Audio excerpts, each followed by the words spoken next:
Assalamualaikum Zakir bhai. I am Joseph Fernandez working in a call center. मेरा सवाल आपसे ये है कि मुझे कई दोस्त मिले जिनमें से कुछ सिया है और कुछ सुन्नी. जैसे आपने कुछ देर पहले बताया कि जो इंसान मानता है कि अल्लाह एक है और मोहम्मद अलैहिस्सलाम आखिरी पैगंबर है, तो मैं मानता हूँ इस बात को. तो अगर मैं ये कहूँ कि मैं मुसलमान हूँ तो ये झूठ नहीं है. लेकिन मुसलमान बनने के बाद एक नमाज पढ़ना बहुत जरूरी होता है और कुछ तरीके हैं जो दोनों ही दोस्तों ने मुझे बताए, लेकिन उनके तरीके अलग अलग हैं. तो मुझे ये समझ में नहीं आया कि किसका तरीका मैं अपनाऊं, क्योंकि दोनों ही अपने तरीकों को सही समझते हैं. भाई साहब ने सवाल किया कि अगर अल्लाह एक है उसमें मानना है और मोहम्मद सल्लल्लाहु अलैहि वसल्लम पैगंबर है तो मैं मानता हूँ, तो उस तरीके से मुसलमान हूँ मैं. लेकिन मेरे दो दोस्त, एक शिया एक सुन्नी, और मुसलमान बनने के लिए नमाज पढ़ना जरूरी है, तो किस तरीके से नमाज पढ़ूं?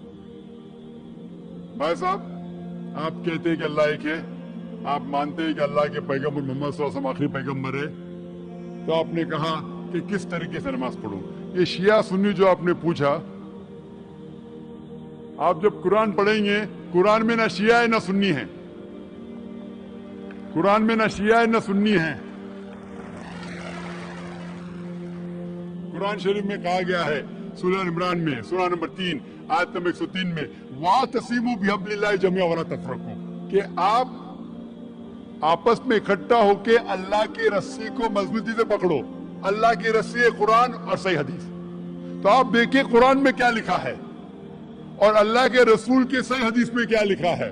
तो जो भी आपसे कुछ कहता है, अगर कुरान और सही हदीस के मुताबिक है, आप उसकी बात मानो.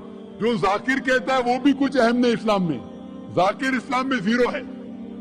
जो जाकिर कहता है वो बात मानना जरूरी नहीं. लेकिन जब मैं कुरान का हवाला दिया तो आपको कुरान की बात मानना फर्ज है. जब मैं सही हदीस का हवाला दिया तो आपको सही हदीस की बात मानना जरूरी है. तो इसीलिए कोई भी शख्स कुछ कहता है, अगर इख्तिलाफ है उसमें, तो फिर से रुजू हो जाओ कुरान और हदीस के पास.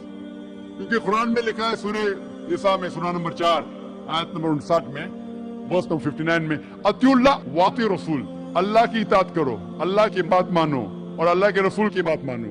और वो लोग, those who have been charged with authority, जो उलुल अम्र है, वो लोग जो आपके अमीर है. लेकिन अगर इनमें इख्तिलाफ है, फिर से रुजू हो कुरान और हदीस के पास, अल्लाह और अल्लाह के रसूल के पास.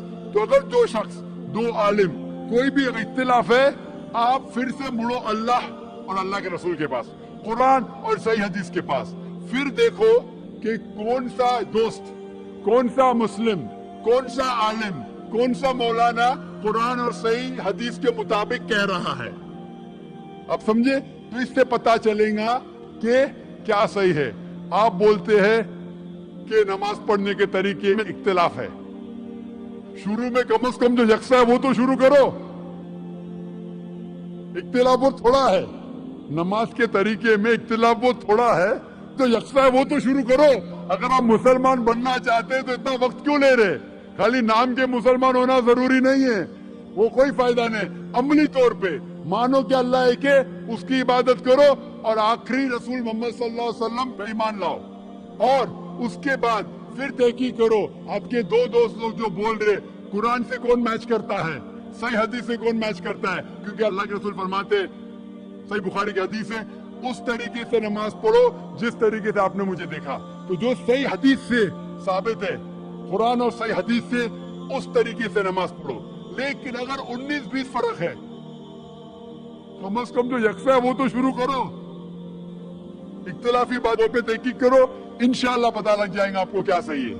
तो इंशाअल्लाह अभी आप सिर्फ नाम के मुसलमान मत न हो, अमली तौर के ऊपर मानो कि अल्लाह एक है और अल्लाह के रसूल मोहम्मद सल्लल्लाहु अलैहि वसल्लम आखिरी पैगंबर है. Hope that answers the question. Thank you sir.